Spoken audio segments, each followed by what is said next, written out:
Dzień dobry, welcome to the channel. My name's Rob and I am exploring everything about Poland. And in today's video, we're going to find out why Poland is very much divided in many ways. This is a map of the most recent Polish elections.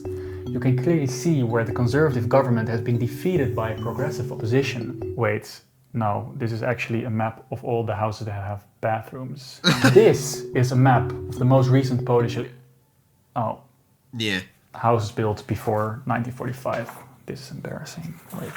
This is the map of the most recent election. Why do all these maps look the same? They do look the same, don't they? There is that clear divide halfway through Poland. Is that the German-Russian influence? Probably. That's what I'm going to guess. Or at least part of it. This is Poland in 1635. And together with Lithuania, they have a very big country. In modern times, you would have Ukraine here and Belarus. And for some reason, Sweden is hanging out in Estonia, I hope. And by the time of Napoleon, it didn't exist anymore. Poland was unlucky because it was surrounded by some state that decided to become superpowers. Russia, the Habsburg Empire, and the Prussian Empire. They saw Poland as this sort of playground, and they just decided to gobble it all up. It would be 123 years before the Poles would see their country again. It still amazes me that Poland was basically wiped off the face of the earth and didn't exist. So I said it still amazes me how you can go from having nothing to having Poland back. And I understand that the people would still see themselves as Polish, and it was more the political powers that basically got rid of Poland. But I just still think it's incredible. It really is, isn't it? It's an incredible thing that Poland came back from nothing. Amazing. When they got occupied, people were making the first hot air balloons. And by the time Poland resurged, they were making televisions. Hey, it's 1922, and it's after the First World War, and Poland is back on the map. Doesn't really look like the Poland we know, bit smaller. But, you know, something. It does, however, confuse Stalin and Hitler so much that they quickly go back to bringing Poland into its occupied state. Like so. And after they introduced their ideas of minimalist architecture in Warsaw and other places, finally we get Poland. We all got that right. We all got that reference, i.e. they flattened Warsaw, and therefore it's very minimalist. That was, I suppose, you can say that now. You know, when is too soon? I think we're probably past that now. So, yeah, fair play. I feel bad laughing at that, so I shouldn't. Now, this is the Poland we do know. Let's take a moment to reflect on the position of Poland over the years. It's moved a lot. After the Second World War, they moved to the west. Crazy. So they lost all this land to the Soviets, and they gained all this land.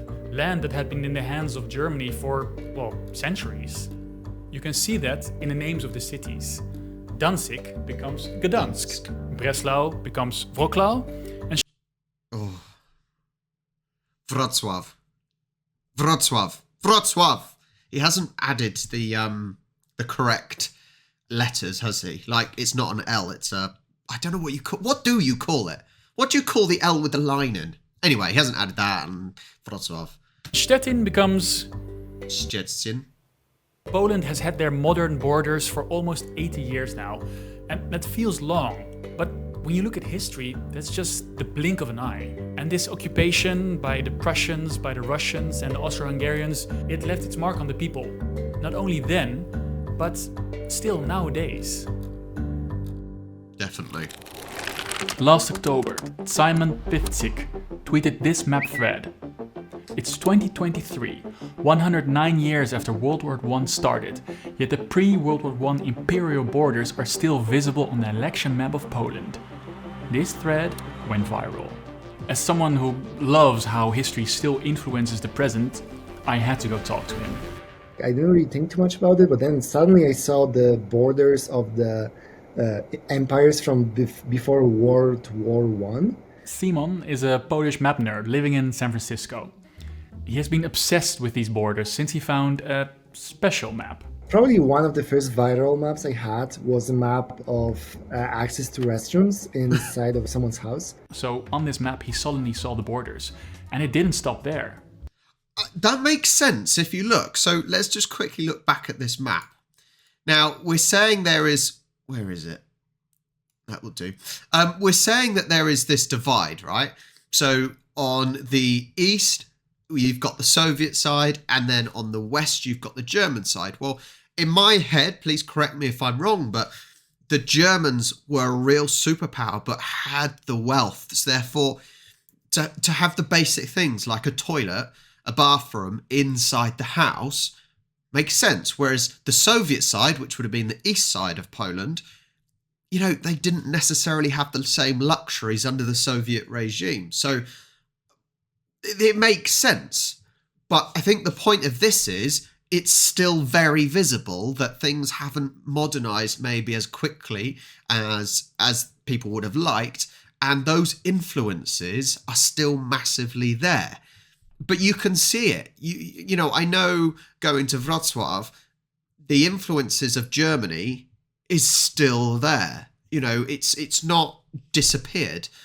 And so if I still want to venture more into the east side of Poland myself, but I would assume that actually that still resembles a lot of the Soviet occupation.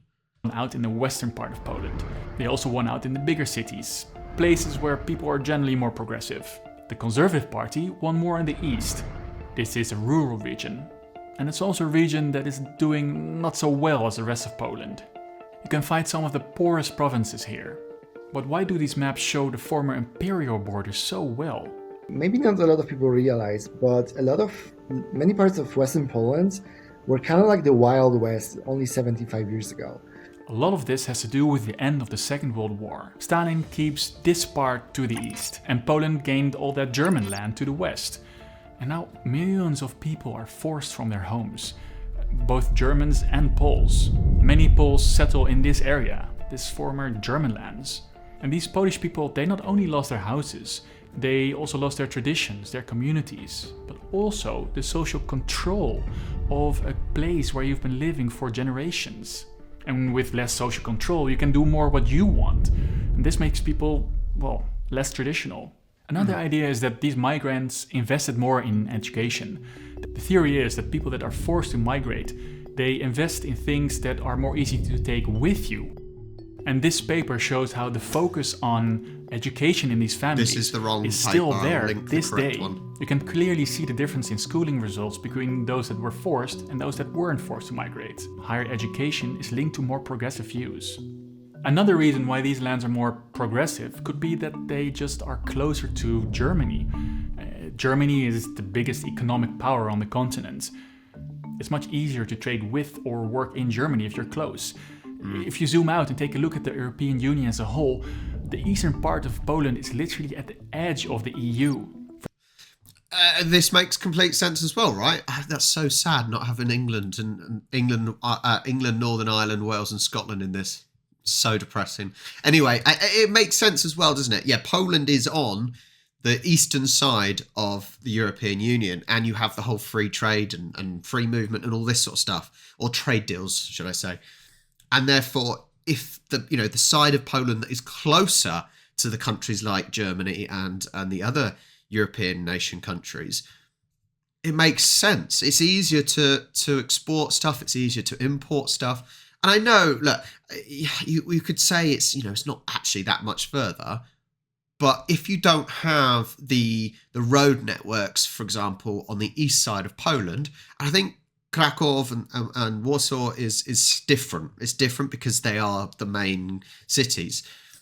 But the more rural areas, if you don't have the facilities, you don't have the infrastructure to receive these goods as easily, then it's going to feel like it's further away than it actually is. So it does make sense why the west side of Poland is more developed. I don't want to sound rude, but more developed, or have more facilities, and the infrastructure's better because it's got more of the German European influence rather than the Russian Soviet influence. further away from economic options. People that are more well off tend to have more liberal views. And in addition, it could also be that Eastern Poland is just more rural and older, which makes people more conservative. True. Now, these are some explanations, but reality is complex. And there are more differences in the past that have an effect and still influence people's lives today. To start with, it's not just on the election map that the differences are visible. People in the East and West also have different jobs. Agriculture is pretty big in the East. Like there are still counties when like 40% of the people working in agriculture, which is, almost unheard of in other developed countries. But the west of Poland is more focused on industrial and service sectors. But remember that Poland was divided around 1800? These years are kind of crucial because that's also when the Industrial Revolution started. When Western economies started to industrialize in the 18th century, Central Europe was like, we'll stick to farming, all right? And this led to differences in, for instance, the railway network. Sorry to interrupt again, but I think I watched footage from the 1930s in Poland recently. You can check that out. But I made a point that actually in the 1930s, it was showing, now it may have been specifically the area and whatnot that they were filming, but it was very rural, it's very agricultural. And I made the comment, I wonder what the difference is in the 1930s in the UK was compared to this footage that I was seeing in Poland. And actually this statement that this guy's made actually backs up what I was thinking, that actually, in the UK, for example, it was very much an industrial revolution. And in the 1930s, you would have had a lot more industrial way of life and work. But he's saying actually in Europe, especially on the eastern side, it was still very much agricultural, which then makes sense to my thoughts that maybe the UK in the 30s was more industrial than Poland. Take this map of the railways around 1900s, and you can see the divide. Western Poland, as part of the Prussian Empire, industrialized way more rapidly than those eastern territories under Austro-Hungary and Russian control. And this amount of industrialization just doesn't change in a generation or two. But it's not just that. How people do agriculture is also different. You can see this from satellite imagery. The plots in the West are just much bigger. Farms are big companies here. They're producing for the market. But in the East, you find a lot more smaller plots.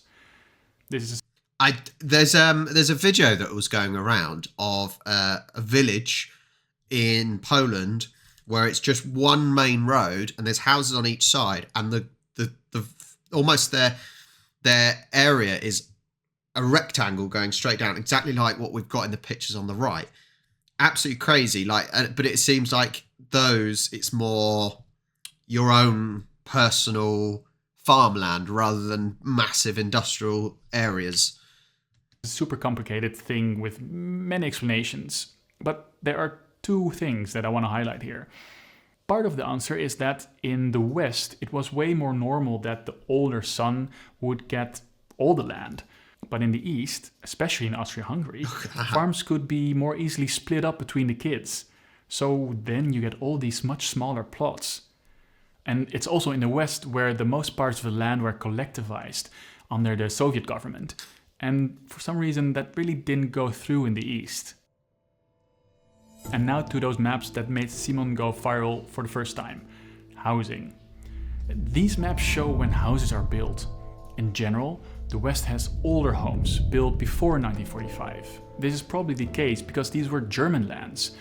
And apart from the cities that got, leveled, the rest of the countryside just didn't get destroyed as much in the war. But in the East, where a lot more houses were built, building bathrooms inside houses were apparently not a big priority for the communist government. Now, I have to say, this is not the definitive explanation. Simon told me that it was also more normal for people to build a toilet outside of their house in these parts, because they thought it was just less unclean, which, I can imagine.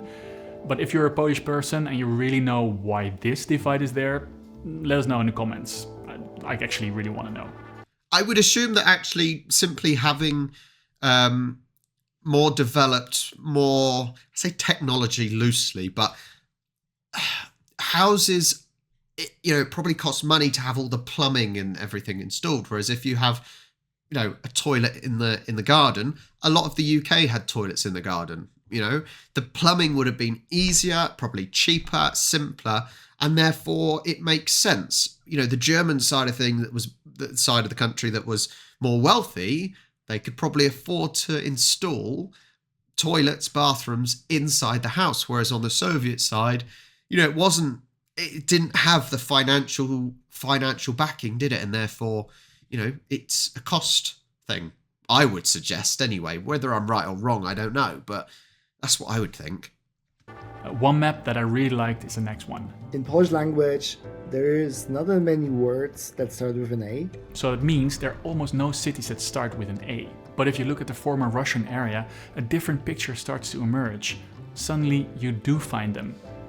Dots on the map that represent cities with an A. So where does this come from? It has to do with these guys. 3 Tsars called Alexander. So I guess in these lands, if you make a new village, just go for the Tsar. It's probably the best idea. So we have all these maps showing different ways in which Poland is divided. I do have to say that there are also a lot of markers in the modern time that show that these divisions are going away. For instance, if you look at primary school results, and because people are leaving the countrysides for the cities, the old divide makes place for a new one. A divide between city and countryside. This divide is something you see all over the world. But apart from that, sure. I think one thing that this story shows is how much changed in the 20th century for Europe, but especially for Poland. I mean, just look at the modern map of Poland. None of their current neighboring countries even existed 30 years ago. But even though borders can change very fast, there are things that change a lot slower. Things that still have an impact on the people in the present. Like what kind of infrastructure is built? Do you live close to a railway station? What is the economic situation of your region? Has your family always been into farming? In the West, we like to think of ourselves as individuals with free will and the capacity to make choices that impact our lives. But in so many big and small ways, we are the product of our environment. Very, very good. Very interesting. Please do check out the original video and the channel in my description down below. But it's fascinating because it really does show the effect that the Soviets and the Germans had on Poland and how it still exists because history happened. It's not easy to completely wipe away everything from the past, even if you don't agree with it.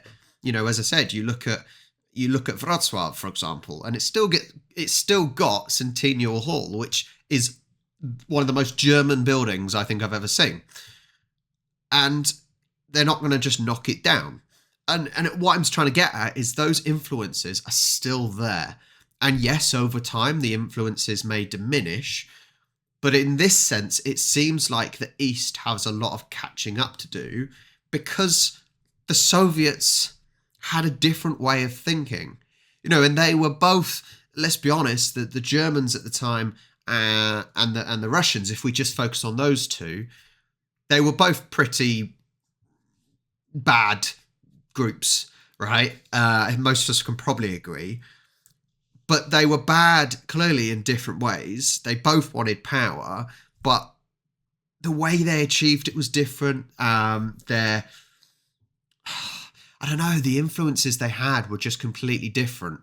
And it seems like Poland has got that divide straight down the middle. I think it's fascinating, and clearly you can still see it. It's clear to see.